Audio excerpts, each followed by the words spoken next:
તું અહીંયા આવું અહીંયા આપડા બ્રેકઅપ પછી મેં લગ્ન કરી લીધા. અમે બે માણાએ જો હોટલ ખોલી. જો મારો ઘરવાળો રહ્યો સામે. હારું હારું, એક મને સેન્ડવિચ આપી દે. તું વા બેસ, હમણાં બને ને એટલે મોકલાવ. આ 4 ચીઝ ગાર્લિક બ્રેડ આપી દો તો. એ હા મોકલાવું.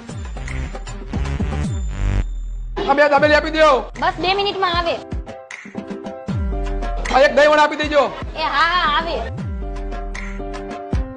આ 2 વડાપાવ આપી દેજો. એ હા હાલો ઈ મોકલાવી દો. આ એક પાણીપુરી આપી દેજો. એ હા મોકલાવું. આ એક થમ્સ અપ આપી દેજો. એ હા હા આવે. કેટલું બિલ થયું? વहाँ આગળ કાઉન્ટરે. કેટલું બિલ થયું આપણું? આલે 500 રૂપિયા થયા. ઓનલાઈન કરી દઉં. જોવો તો થઈ ગયા. હા થઈ ગયા.